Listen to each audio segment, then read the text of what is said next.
Today's Bible reading is 1 Corinthians chapter 14, verses 1 through 20, and Proverbs chapters 5 and 6. 1 Corinthians chapter 14, verses 1 through 20. Follow the way of love and eagerly desire the gifts of the Spirit, especially prophecy. For anyone who speaks in a tongue does not speak to people, but to God. Indeed, no one understands them. They utter mysteries by the Spirit, but the one who prophesies speaks to people for their strengthening, encouraging, and comfort. Anyone who speaks in a tongue edifies themselves, but the one who prophesies edifies the church.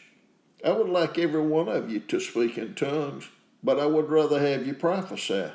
The one who prophesies is greater than the one who speaks in tongues, unless someone interprets, so that the church may be edified. Now, brothers and sisters, if I come to you and speak in tongues, what good will I be to you? Unless I bring you some revelation or knowledge, a prophecy, or word of instruction. Even in the case of lifeless things that make sounds, such as the pipe or harp, how will anyone know what tune is being played unless there is a distinction in the notes? Again, if the trumpet does not sound a clear call, who will get ready for battle? So it is with you. Unless you speak intelligible words with your tongue, how will anyone know what you're saying? You will just be speaking into the air. Undoubtedly, there are all sorts of languages in the world, yet none of them is without meaning.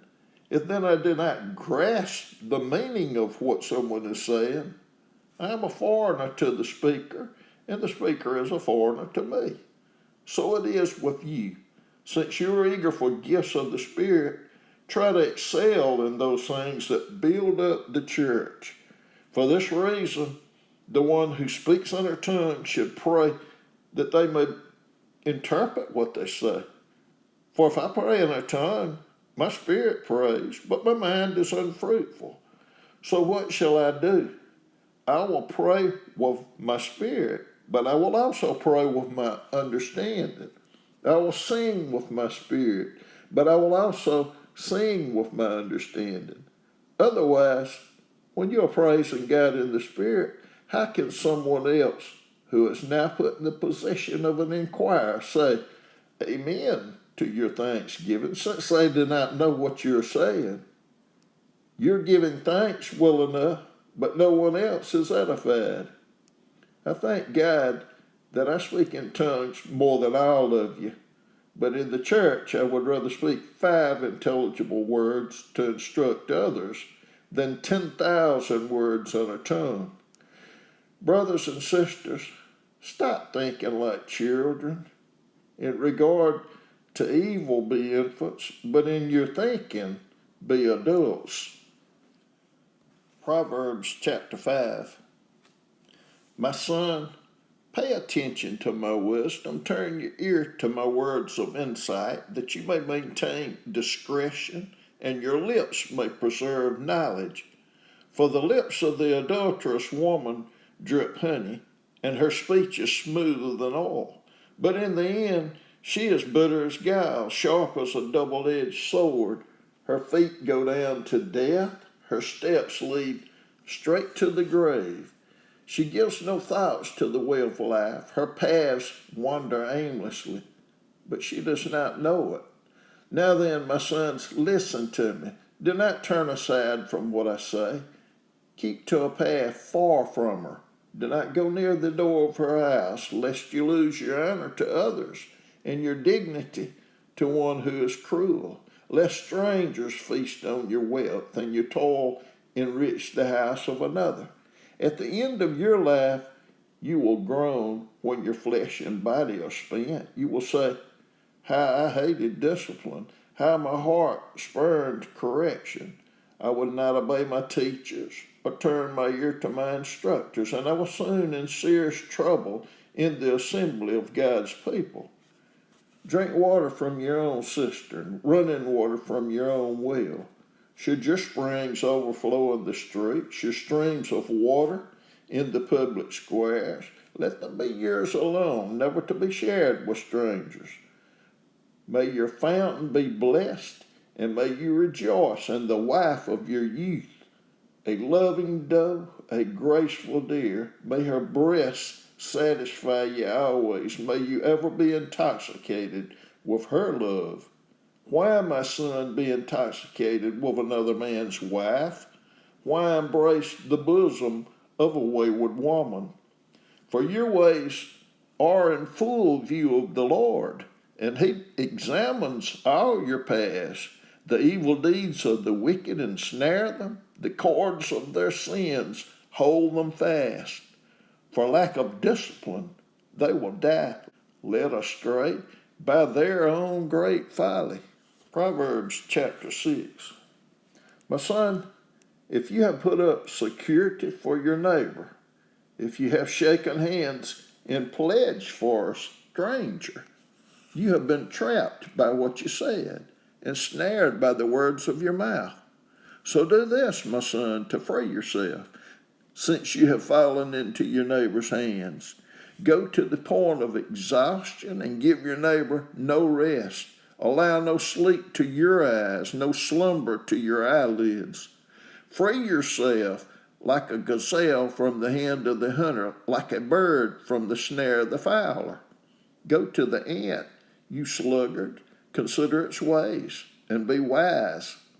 It has no commander, no overseer or ruler, yet it stores its provisions in summer and gathers its food at harvest.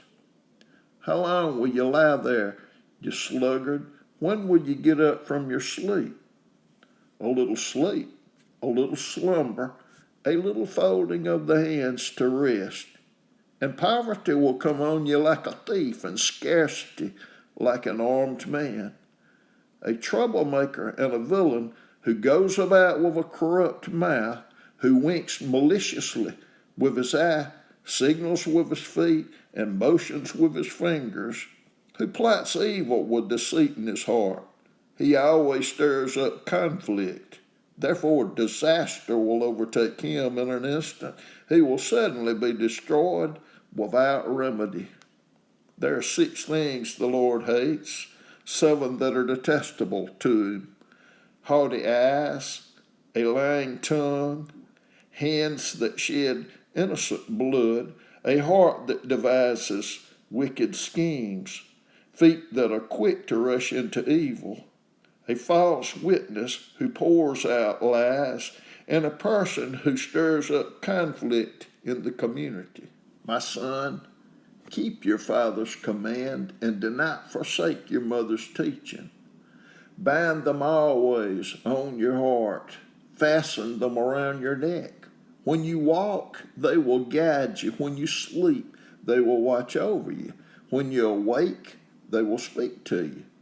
For this command is a lamp, this teaching is a light, and correction and instruction are the way to life, keeping you from your neighbor's wife, from the smooth talk of a wayward woman.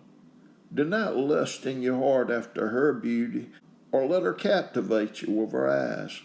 For a prostitute can be had for a loaf of bread, but another man's wife preys on your very life. Can a man scoop fire into his lap without his clothes being burned? Can a man walk on hot coals without his feet being scorched? So is he who sleeps with another man's wife. No one who touches her will go unpunished. People do not despise a thief if he steals, to satisfy his hunger when he is starving. Yet if he is caught, he must pay 7-fold, though it cost him all the wealth of his house. But a man who commits adultery has no sense. Whoever does so destroys himself. Blows and disgrace are his lot, and his shame will never be wiped away.